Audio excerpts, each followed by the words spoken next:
Hey everybody, this is S. Anthony Thomas. This is the S. Anthony Thomas Show. Yes, I know you saw the title of the show and it's weird. I'll explain. I'm talking this week about a couple of friends of mine who are a little quirky. One I call Mr. Hintless because he cannot take a hint at all. Even if you're giving him a hint that's going to save his life, he still can't take a hint. And it always gets everybody in trouble. And the other guy is Mr. Punchalot. Why do we call him that? Because he had a habit of, once he had about, 2 drops of beer, trying to get into fist fights with people 15 times his size. And it always wound up getting us, the people who didn't have anything to do with him being drunk or being obnoxious, getting in trouble. I can't wait to tell you these stories. Are you ready? Cool. Let's do it.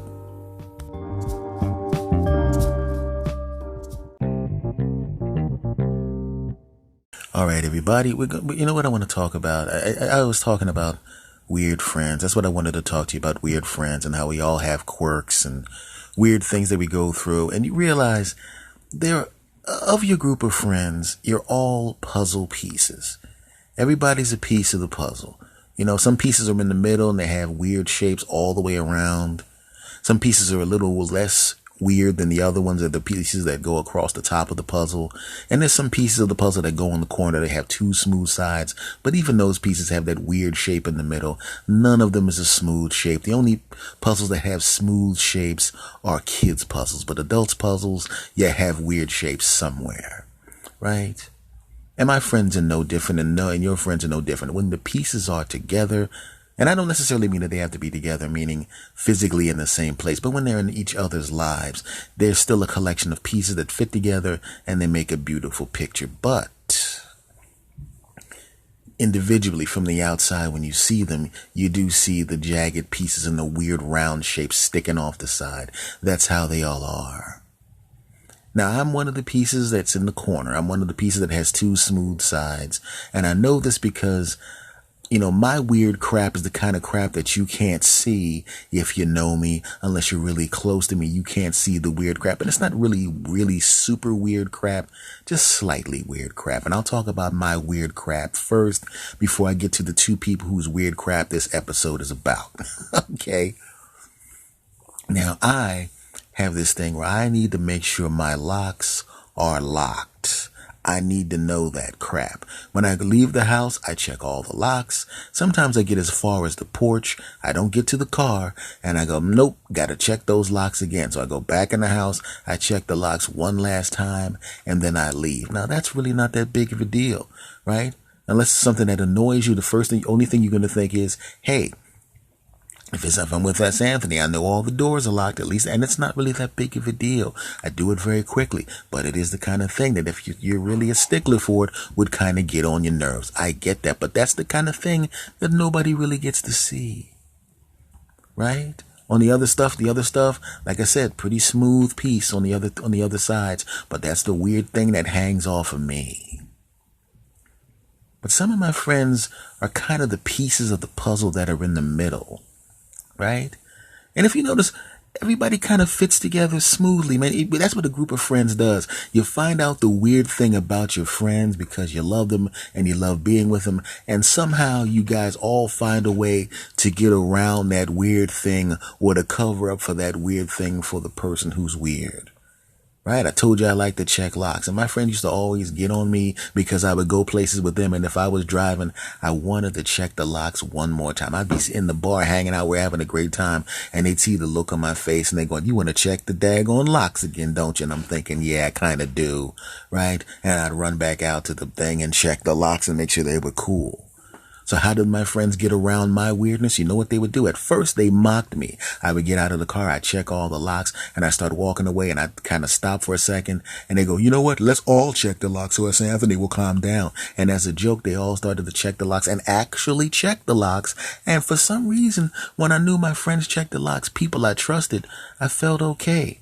And as it turns out, after the mocking had stopped, because they would all make it a joke, what would happen was there would always be one friend that would check the locks. We would get out of the car and I'm walking away, and then I'd always have whoever the last person in the car would go, let me double check them locks real quick for you. And I go, cool, man, thanks. And knowing my friend double checked that lock, I didn't think about it again. Problem solved. They covered my weirdness. That's what friends do. Yes, my puzzle piece of personhood has smooth sides for the most part, but there's that one weird piece that connects me to this group of friends that makes us all a collective picture. They covered up my weirdness. I appreciate it. But we also cover up for our other friends' weirdness as well. We have other friends that are weird, and the two stars of the show, Mr. Hintless and Mr. Punchalot, right? We had to cover up for them. One of my friends, I called him Mr. Punchalot because under normal circumstances, if you looked at him from the outside, you'd see that I have the two smooth edges on my puzzle piece with the one weird piece hanging off that fits in with this group of friends. You'd look at him and you're going, how does this guy fit? He doesn't have any weird things hanging off of him. He's a smooth piece. But as I already stated, nobody has a smooth piece. Every last one of you, no matter how many smooth sides you have that one piece of crap hanging off of you. You're just like all the other puzzle pieces. You got that one. And you know what his one piece was? Took us a while to figure it out, because he was the nicest guy in the world. Still is the nicest guy in the world. Fun guy to hang out with. Oh, you look forward to hanging out with him. He's the greatest guy in the world until he has too much to drink. And he wasn't a big drinker. He would only occasionally drink. But when he occasionally drank, he occasionally drank too much. Now here's the thing. Most people, it takes several beers. You might not get blasted until your fourth, fifth beer, right? Even after your first beer, you're impaired, so you shouldn't drive. So the designated driver never drinks. But I'm just saying, to the point where a person is just blasted out of their mind and acts like an idiot. That usually, with the people that I know, would take 5 beers for them to start to act like dopes. But not this friend, not Mr. Punchalot. Oh no, Mr. Punchalot could drink a beer and a half, and all of a sudden, it was as if there was a dormant part of him, a dormant animal inside his body that was caged up. And unfortunately for everyone else, that cage key, the key to the lock, was made out of beer. And when he would drink beer, as he drank the first glass of beer and the second glass of beer, get halfway through, there was just enough beer to form the key to unlock the beast within Mr. Punchalot. Oh yeah, that beast would come out, grab our friend who was of even temperament, grab our friend who was a great guy, grab our friend who was the most wonderful pusin and the double incredible greatest and quadruple greatest and all of that stuff, grab him and throw him back in the cage, take that same key of beer that he was used to unlock the beast, lock our good friend in there till the next morning, and then the beast would come out and our friend was in there, and the beast's name was Mr. Punchalot. Why was he called Mr. Punchalot? Well, because when the beast came out, the beast didn't realize he was below average in height and a little bit on the slight side.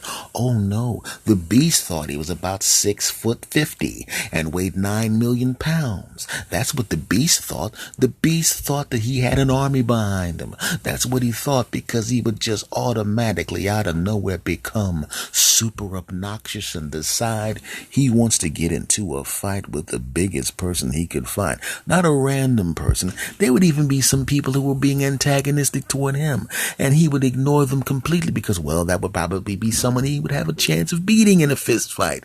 Hey, let's go over there, and there's a guy so big he could probably grab Dwayne "The Rock" Johnson and swallow him in one bite, and let's go over there and pick with that guy. That's what I want to do. And he walks over to the guy, and we're looking at him like, oh no, don't, and he punches the guy in the back, and the guy turns around, and this will show you how tiny he was compared to the guy. The guy that got punched in the back literally thought it was a waitress trying to tap his back to get his attention to find out whether or not he wanted any more alcohol. And the guy turns around and he still has a smile on his face looking at our friend, thinking our friend was just somebody trying to get his attention. Maybe our friend was somebody that he knew. He goes, hey buddy, what's going on? And my friend goes, I'm not going to say what he said, but there's a bunch of slurred expletives, and he drew his fist back and he punched the guy in the chest, and the big guy looked at him, and we were all sitting at the table like, ah, and we all rush over there. And there's two ways you can rush towards a person. If you see three guys rushing toward you, if they're rushing toward you in a certain way, you prepare yourself to, to fight those guys. Or your boys get up and like, oh, you want to rush our friend, huh? We got something for you, punk, and we're going to kick your butts. They didn't do that. They could tell we were running over to grab our friend to keep him from being eaten by this guy and crapped out the next morning. Right? So the big guy takes his big hand, which literally covered his whole head, grabbed him by his face and pushed him towards us and said, hey, get your friend. And we're like, we will get our friend. And I said, and we all basically had a look on our faces as if to say, hey, we know that you could beat all of us up. So I just want to we all want to let you collectively know, if you need to beat him to death, we're okay with it because we have lives.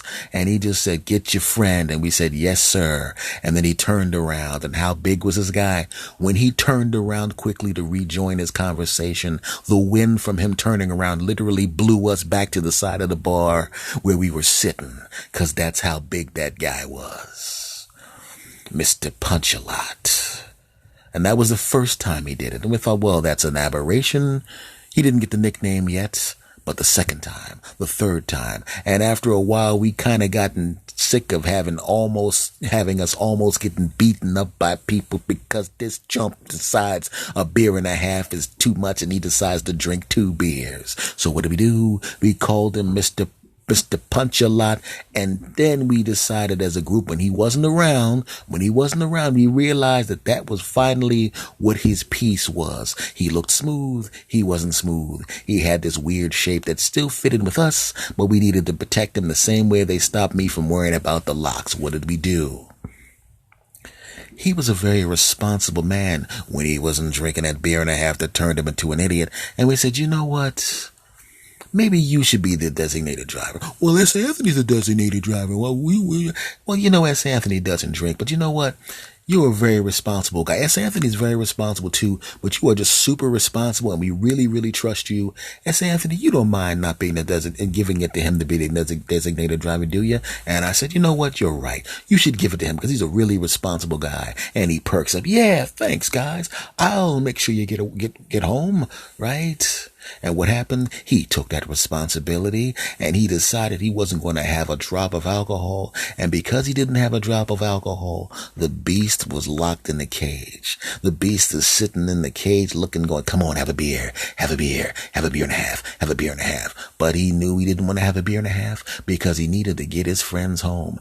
I don't even drink alcohol, but I ordered a beer and kind of sipped on it so he would think that I was drinking alcohol. I wasn't drinking that crap. As soon as he went to the bathroom, I poured it in one of my friend's jugs and let them drink that crap. I guess he didn't pick up on the fact that I had a full mug of beer that I barely touched, and by the time he comes out of the bathroom, it's all gone like I just chugged it down, but he never picked up on it. But he also never nearly got us killed again. Mr. Punchalot is dead. And I'm glad he's dead because he daggone near got us all killed, because that dude was huge. I mean, if that dude passed gas, he'd probably blow a hole in the wall.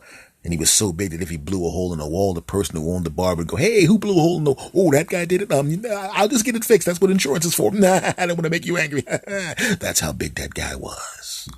But as you can see, we fit around him. We molded around who he was and protected him. They stopped me from worrying about my locks being locked, and we stopped him from getting stomped by someone so big he probably eats oak trees and uses full-size oak trees as dental floss, right?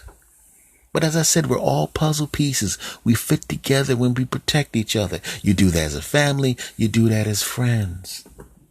Now, there were 2 stars of this show, right? You could tell from the title. The title is Mr. Hintless and Mr. Punchalot. And I just told you about Mr. Punchalot, but there was also Mr. Hintless.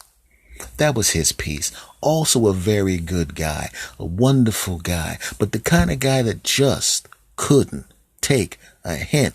No matter how many times you tried to give this guy a hint, he couldn't take a hint. He would get people in trouble all the time, saying things at the wrong times. You're trying to stop him from saying the thing, but he would always say the thing, right?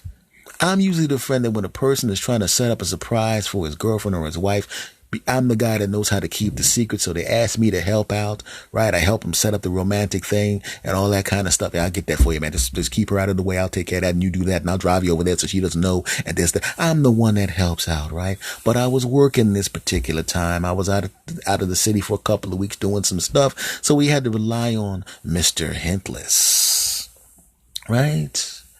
And Mr. Hintless didn't realize how much work it was to set these kind of things up, because I'm the kind of guy that likes to help out.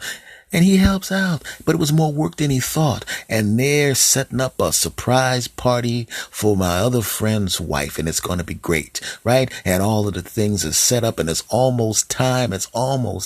We're all sitting there eating pizza and stuff, and this is Mr. Hintless's favorite pizza, right? And he had his eyes on that piece of pizza. He was about to grab that piece of pizza, and the friend that he helped out set up the surprise for the friend's wife grabbed the piece of pizza, and Mr. Hintless was a little bit upset about it. And he goes, man, let me get that last piece after all this, the old way I've been helping you out all week. Right? No one was supposed to know he was helping out all week. He said that in front of the wives and girlfriends. Now, of course, the next question is going to be, what did he help you out with? And we're like, well, would you help me out? You didn't help me out with nothing. Yeah, man, all that running around I did for you. What running around? Come on, man, stop playing around. And we're all like, yeah, man, stop messing around. You know you didn't do nothing. We're giving them hints, and the hints were, dude, shut up. The natural question to what you just said is for her to find out that he was running around doing stuff, and she's going to ask what he was doing, and he's going to be dopey enough to tell her what he was doing, and the surprise is going to be messed up. That's what we're trying to say by shutting him down. We're trying to give him hints. Don't talk. You know what I'm talking about? We were getting them surprises and stuff for April. What surprises? For your party. Oh, I'm having a surprise party. Oh, that's great. And my friend who was setting up the surprise looked at him like, you rotten Jehoshaphat and Sassafras and Jehoshaphat and Sassafras and... And obviously he did not say sassafras and Jehoshaphat. He used language that was a little bit more colorful than that. So colorful that I'm not even going to tell you the words that rhymed with the words that he used. Mr. Hintless. Mr. Hintless was even bad taking hints when it was time to keep him from being in trouble. We're at a bar, and we're all out hanging out.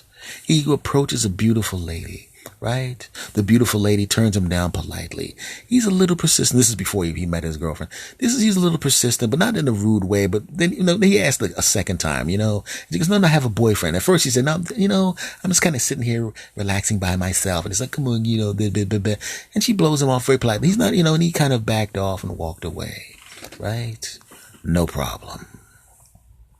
Later on that evening, we're sitting at the bar, and I'm walking by, and I see the lady that he was just talking to, and I see her boyfriend, and I overhear them talking. And I can tell, and I overhear from this guy that this guy's a quadruple, double, quadruple, quintuple, double, quadruple, quaddy expert with quadruple black belts and double black belts and quadruple black belts, right? And he has an anger management problem, and he's a little bit upset, and he's a little bit tipsy, right? I actually look in their general direction. I'm looking at the bartender. He thinks I'm looking at his girlfriend. He actually starts moving towards me. She puts her hand out to stop him, and I'm thinking, good Lord, this guy's nuts. I wasn't even looking at his girlfriend, and he's about to come and scream on me or something. What the hell? Oh man, this guy's nuts, right? I go back to talk to my friend. He's standing there talking to me. I'm talking to my friend. There's another guy on the other side. He's talking to me about the girl he tried to talk to that blew him off. And he's talking about, man, I wish I had a woman like that. Man, I would do this, that. And I'm like, come on, man. Come on, man. Ha, ha, ha, ha. I'm trying to change the subject because he's going a little weird with it. It's one thing to say, I really wish I had a woman like that. She's beautiful and sexy and delicious and all of that.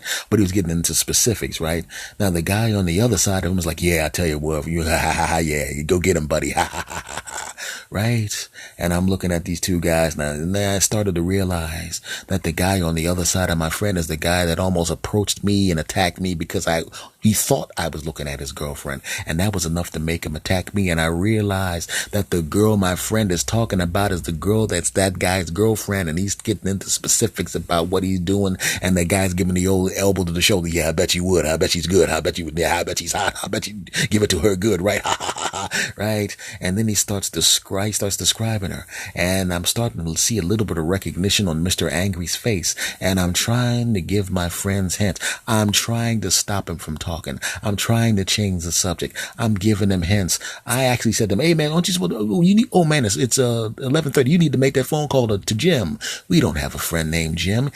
If a person that you know that never interrupts you, tells you to do something, and it's something strange, something out of the ordinary, you should pick up on the hint that the guy is trying to stop you, but he didn't pick up on the hint that I was there, and he started to describe what she was wearing. And I'm looking at the other guy's face, and he's realizing that that's what his girlfriend was wearing. And he's sitting there encouraging the guy and egging on a guy to talk about doing stuff with the girlfriend, and as it turns out it's his girlfriend, and I see the look on his face and all of that kind of crap, and his girlfriend is coming back from the bathroom and sees him, and she can see him piping up, and she runs over real quick and grabs him. What are you doing? What are you doing? This guy right here is about to... I said, hey, I'll get him out of here. You're the guy that was looking at my girl. I'm like, no, I didn't look at nobody.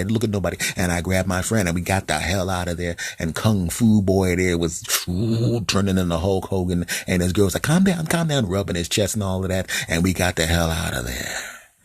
We almost got killed. I'm trying to give this dope some hints, and he almost got us stomped out by Bruce Lee Jr. Guy sitting there today. The only thing he didn't do was have the music from Enter the Dragon come on and have him pop up in an orange jumpsuit with the black lead line around the sides and some yellow nunchucks like Bruce Lee in the Game of Death, and then kicking the crap out of both of us. So what we did with this guy is we took him aside and said, listen, man, what we're going to do is we're going to tell you from now on, when we say, hey, if we're with people we don't know, and we say, hey, aren't you supposed to call Jim? You need to know at that moment, shut up, because you're about to say something dumb that's going to get us in trouble. And if we're around people we don't know and we want to shut you up, I'm going to punch you in the arm real soft and go, come on, man, get out of here, you with your crazy self. If I punch you in the arm and say, get out of here with your crazy self, what that means is, dude, you're about to get in trouble. Shut your punk mouth. And from that point on, Mr. Hintless was dead, right? Many times he'd start saying something dopey around people we knew that weren't in the inner circle. And I go, come on, man, with your crazy self, punch him in the arm. And he'd look at me and go, uh-huh. And he'd stop. That's what friends do. You're all puzzle pieces. You're all pieces to the puzzle, and you save each other's butts. They stopped me from worrying about the locks on the car, right? We gave Mr. Punchalot a job so he doesn't drink anymore, and he's the designated driver. And we gave Mr. Hintless some solid, this is us trying to shut you up hint warnings, and everything's cool. Because that's what friends do. You're all pieces to the puzzle. You all have your jagged edges, but when you're together and you look at the pieces, it's all smooth.